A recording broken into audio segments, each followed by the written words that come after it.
Welcome back to Saturday Social, where we are joined by James, Robbie and Fuad, not Flav. Yeah. Too many Spurs fans in my head. Really good. It is tradition, Joe. Last Saturday Social of the season. I can't believe that how quickly it's gone. So we have got our Saturday Social Awards. Shout out to the team behind the scenes who's stripped the whiteboard very quickly. James got the same shirt on. And Jimbo is wearing the same outfit as he's got on in his magnet. Love Fantastic. Okay, we're going to go category by category. All of the boys have got their magnet suggestions. Let's start with player of the season. This is a tap-in. Across the board. If Salah, Bruno, if Salah wasn't a contender, let's say we took Salah out of the pot here because he's in a category of his own. He's just been so ridiculous. Who would you have in here? Isak for me. Yeah, I think I'd probably go Alexander Really? Isak. Yeah. The way He's not going to say Virgil van Dijk or...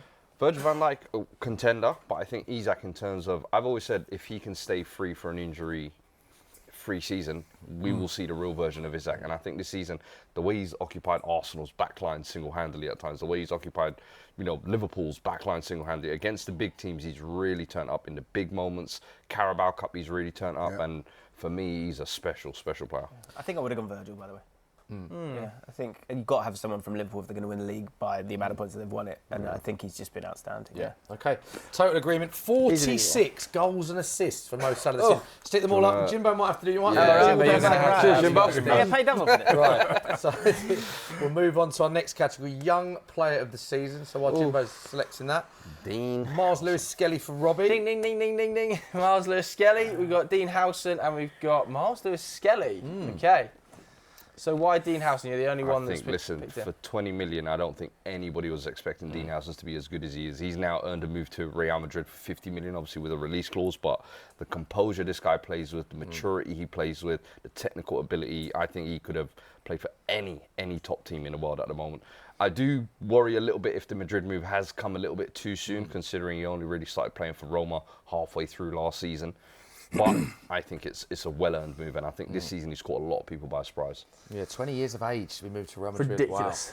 Wow. MLS, what a player. You guys got your hands there. Remember when, Haaland said, "Who are you?" Right? And now we all know who this kid is. He's been absolutely amazing this season. Think about it, right? He's seized his opportunity. There was about 5 players ahead of him in that left-back position. Even Timber was playing at left-back, and due to circumstances, injuries to all of those players, he got his chance and he seized it. Then played for England, scores in his debut. He's back in the England squad now. I think he's only been dribbled past once which was last week in the whole of the games he's played. I mean, he has been absolutely incredible. Do you think you're saying about this competition for places for Arsenal, he's now nailed down that position for Arsenal. Do you think he's nailed down that position for England? I think it depends what Tuchel wants. If Tuchel wants someone to kind of stay wide and bomb on, I think Hall at Newcastle United's got a real chance. But yeah, I think Dean Huijsen is the signing of the season. Yeah. I think Miles Lewis Skelly. I think I was on here and I was going, let's just wait. Let's just can he? There was so much hype but he's absolutely proven it. And I think about, say, Trent when he came through and he was 18. You're thinking, actually, he's a midfielder, isn't he? But he's playing out here. It was the perfect role and opportunity for development, and defensively he's been outstanding. The bravery to step in, he feels natural there, he looks brilliant there, and he's so young. That's why he pipped it for me ahead of 18. Dean Huijsen. 2 good shouts. I think they were 2 great shouts. Stick them all on. Jimbo, if you do the honours again as we move to manager of the season. Have you all gone Arne Slot? This was tough. Arne Slot across the board. You think it was tough, Jimbo? Yeah, I thought this was really tough. I think Nuno deserves a huge amount of credit to take what I think is actually a group that was hiding in the shadows in terms of the quality that was there. But the way that he's played, they've stuck to it. The whole squad has bought in, and to get pretty much double points, Nottingham Forest this year, I think there's a lot to be said on that. But he's done this, let's be honest, without any transfers, because Chiesa's come in, he's not used it. So to do when generally everyone has this idea that Fergie goes, team struggles, the coach goes, team struggles, Klopp goes, and he's tweaked it brilliantly, whilst there's been other things going on, contract situations, right? And he's got the best out of that group. I think I couldn't pick anyone else. Yeah, I mean, fully agree. You can't. Everything he said is true. I mean, he's just been outstanding. Stick him up. Good to shout out Nuno as well, I think. Miss props, but it is Arnie's Deserves slot honourable across mention. the board from all three of our guests, Joe. Yeah. Overachiever. Nottingham Forest. Nottingham Forest. I think you basically got Forest as well, haven't you, Jimbo? You've gone slightly more specific. Oh, have I? Yeah. Sorry. You've forgotten who you got. Chris Wood. Just love Forest. I mean, we spoke a little bit briefly there, didn't we, about Nuno, but the actual job that squad has done, merging and coming together, more than the sum of its parts. And I think it's a squad that's been building, let's be honest. They have spent money over the past couple of years, but it's the fact that it's come together now under Nuno. After finishing 17th last year, they had a good finish to the season last year as well. At the City Ground, it's always been a noisy place, and now it feels like Forest always one of those teams that you feel like have belonged in the Premier League, and I feel like now it's kind of good to have them kind of back amongst where they kind of really belong. But the way they've improved individuals as well, and I know you're going to talk about Chris Wood, but Elanga, Callum Hudson-Odoi, Morgan Gibbs-White still playing at that level. The defence we spoke about earlier, so many players. It's an interesting point, that, actually, because if you've gone with the teams, you've gone with individuals, but there's a lot of individuals from that Forest team you could have in this overachiever category. Yeah, of course, because of what we all expected at the start of the season. Yeah.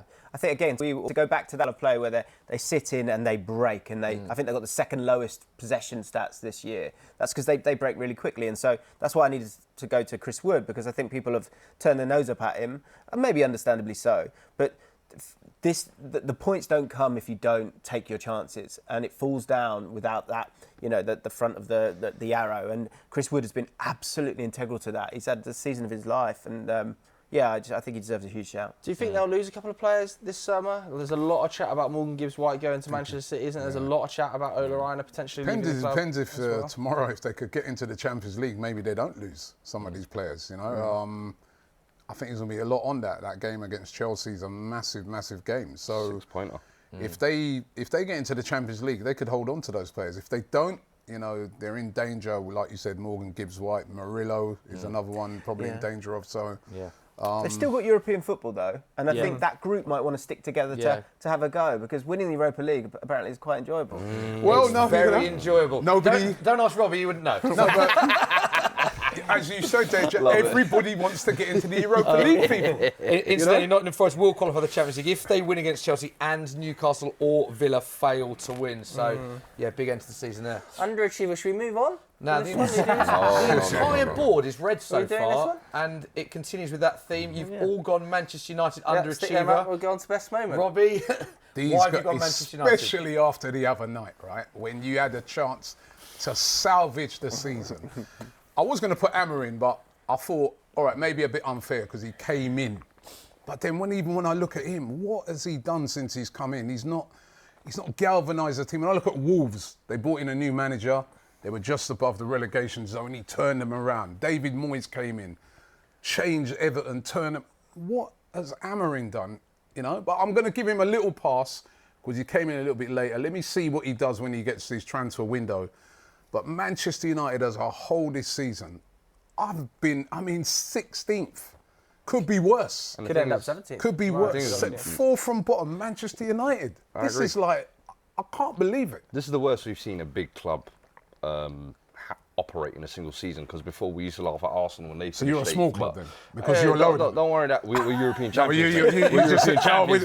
Talk to us with some respect, No, Bend the this knee is when about you come round us, the Premier League. There's only one team in North London, hold on, wait. This is trophy this season. No. Let me remind you, we're talking about the Premier League right now. We're talking about the Premier League. And you just said But guess it's what? the worst Guess you've seen what? a big club. So you're below them, so you're not a big club. Exactly, because you're not listening. Because the final nail in the coffin was that Europa League. They've been declining for the past 10 years or so, since Fergie has left, slowly trickling down the table. And I feel like we haven't seen no big team kind of fall off in this type of manner and dwell down there, honestly. Like club size of Man United, I know we would say it's Manchester United, but it is Manchester United. And the fact that they're 17th. Would these three be Spurs if Spurs hadn't won this week? No, for me, it would still be Manchester United. Because you know what? This is horrible to say, right? But you've got to give Spurs a little pass this season as well. Sorry, say that again? You have to give them a little pass in the league, not fully. Got a compilation now. Right? You shouldn't have finished 17th if you do, right? Yeah. Maybe mid-table, but Spurs have had horrendous injuries. I don't think you can say that for United. They've had injuries, but they should not be in that position. Jimbo, you're the most sort of neutral, sort of balance in this room on Man United. What have you made of of Manchester United. How do they turn it around? Tough question to answer. I think it's a. I think you need a proper reset, and it's just. My question is kind of: is this as bad as it can get? Like, is it? I think that. Do you think it could get worse? The scouting needs to be right here. It's about players, it's about signings, but it is about Amorim too, and he's had a long time now. But he's obviously going to get given a summer, and naturally there's going to be pressure on the other side of it. So I think the recruitment just has to be so much better, and they've gone down a road here with Amorim. So I think they have to commit to him for now. But I've not seen huge improvement from Amorim in this team. How can you say that they have? Have they won one game this year if it's not a team that's already relegated? It's 1 in 17. Fuad, there was big reports yesterday of Bruno's future being linked heavily with Saudi Arabia. Can you see him leaving? Definitely. I think a this huge loss, wouldn't it? It would be a huge loss, and he has probably been the one constant throughout this kind of rough period over the last couple of years. But I think United are now at a point where, honestly, it might be worth considering blowing up the whole project and getting an influx like that of money coming in, especially having missed out on the Champions League now. I think it could be something that's a realistic option this summer. And maybe the fans might get on board with that as well. Like, sometimes start again. I saw it at Arsenal. Like, sometimes you just you get to a stage where, as a fan, you're like, yeah, you know what, just change it. So. Okay, across the board, all going for Man United's underachiever. Jimbo will kindly do the odds again. What a great week. Right, let's go on to best moments. Speaking of great weeks. Let's go to best moments. So, Jimbo, you've gone with Crystal Palace, iconically winning their first ever trophy, FA Cup final. Huge congratulations to Crystal Palace. Fuad, you've gone with Tottenham, champions of Europe, first trophy in 17 years. Robbie, you've gone for a free kick. What?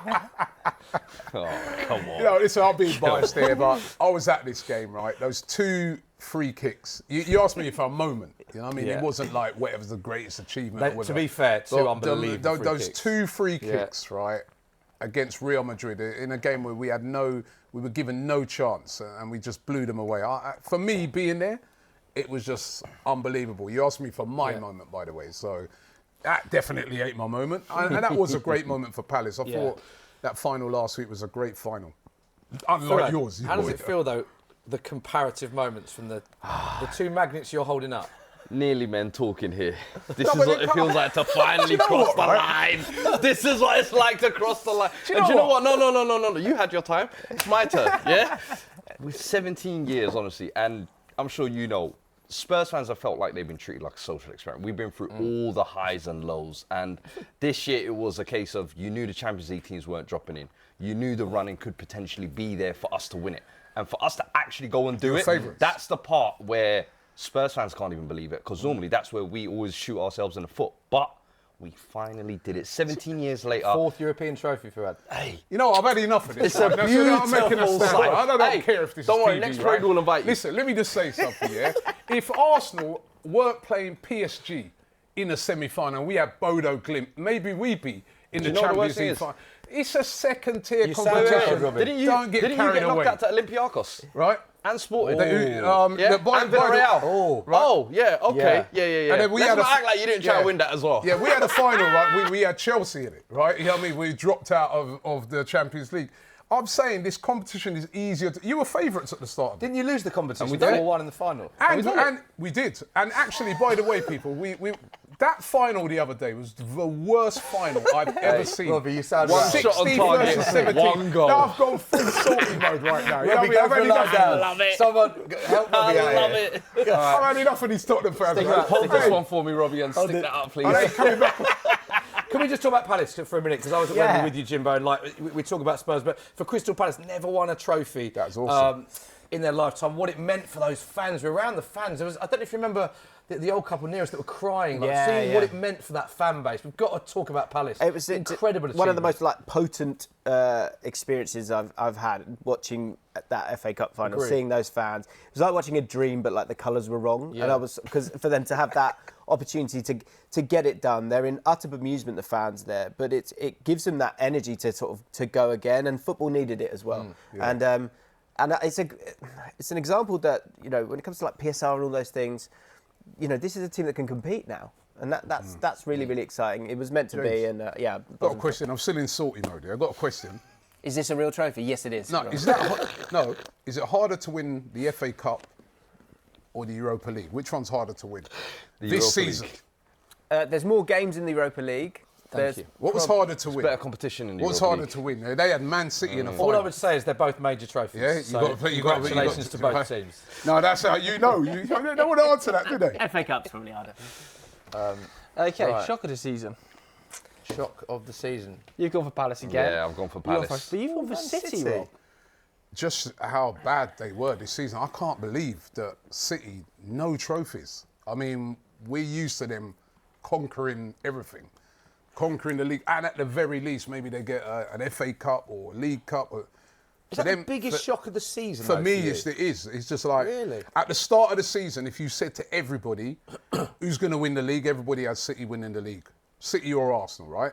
At the start of the season, if you went the various trophies, Champions League, people be saying City or Real Madrid.